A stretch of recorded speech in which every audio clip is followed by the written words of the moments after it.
I've been, and I do drive past um, along the R27 in Milnerton, the McLaren Circus, currently performing at Loxton Road. In Milnerton, there have been daily protests outside that circus ahead of performances. The McLaren Circus currently on its Western Cape tour, and there have been ongoing protests there, particularly from groups like Beauty Without Cruelty, who oppose the use of wild animals in performances. Now, I did attend. I will disclose that I did attend. I took my children, booking online, and I took my children to see the circus. And I did have a tangential awareness of the protests, non-obstructive, but definitely now enough to get an awareness. And I went in with a fairly open mind. I do have a general opposition to wild animals being used in the circuses, but I attended because I also wanted to see for myself. And the first 10 minutes of this circus performance included, I think, two white lions and two tigers. They look pretty plump. They look pretty well kept after. They appeared a little bit old, so they were quite slow and.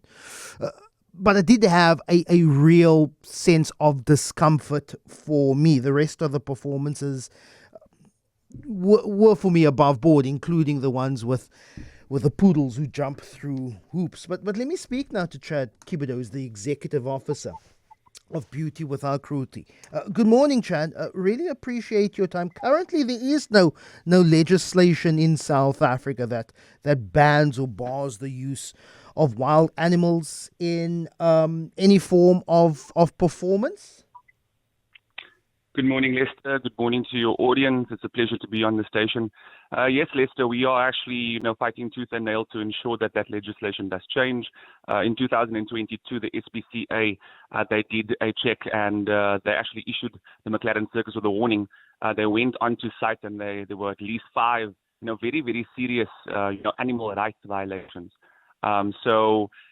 With the legislation hasn't been passed yet, we are fighting for that. But at the moment, what we have to understand is that these animals are not treated fairly.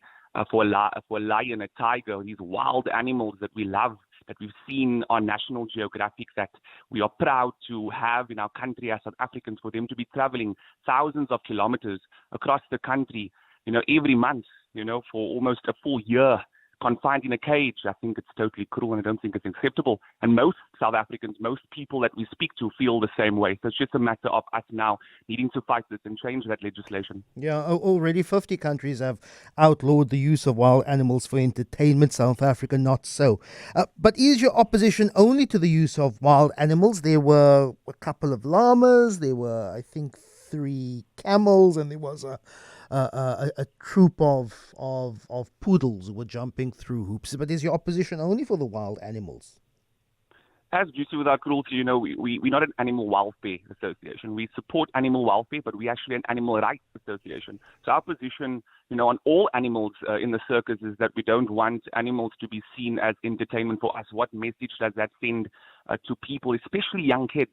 I think with other 50 countries banning all animals in circuses, we believe that we need to follow not just wild animals, but all animals to set precedent, because we believe animals are sentient beings, and what we do for the one, we need to be consistent with others as well. Then would your opposition include events like dressage? Would it include when there is a competition for the dogs that do tricks with the owners? Would that opposition include that as well? No, absolutely.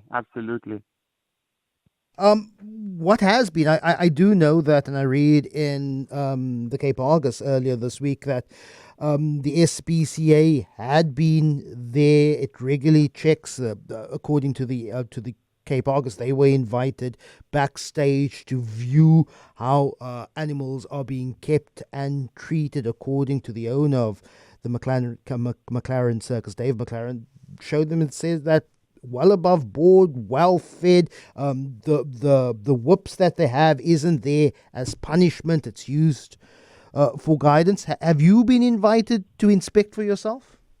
No, we definitely have not been invited. It hasn't been an easy journey with the McLaren Circus and their staff over the years. I mean, our protesters have been threatened when we get there. It's very, I mean, we don't blame them because at the same time we understand their position. This is their liberty in inverted commas. And we're also standing there with a loud hailer, in a sense, speaking to the customers. So I do understand it's a bit volatile, but it hasn't been a good relationship with the McLaren Circus. And because of that, I think we're the last people that they want that they want in their circus. So they haven't given us, permission. We can't even come onto their grounds. So it's been a bit of a battle. Even with the city of Cape Town, we've actually wanted to be as close as possible. But I do understand the city also, they have a responsibility to keep everyone safe. So this year in particular, they have been a bit more strict with regards to where we can protest. But we're about 100 meters away. We are in view of people on Loxton Road. There's only one way in, so we're strategically positioned to get the message across as effectively as possible. But if invited, would you go onto their grounds and see? Totally. This is this is the condition, the conduct that we have around these animals. No, definitely, Lester. But at the same time, it's not about us going in there to see how the animals are treated. It's knowing that they are traveling thousands of kilometers across the country. It's knowing that they are confined to small spaces. It's knowing that in 2022, the SPCA did release that report with the violations. It's knowing that a wild animal, a lion, a tiger. Imagine you're a lion or a tiger. I know it's difficult to imagine because we're human beings, but we are conscious, right? And we are the custodians of this planet, and we have deep reasoning. So imagine you a lion and you're confined in a cage for 22 hours a day. And it was found in 2022 that the confinements were too small, Lester. There was even one lion that was separated from the rest of the lions. There was no access to water, confined in a very small area.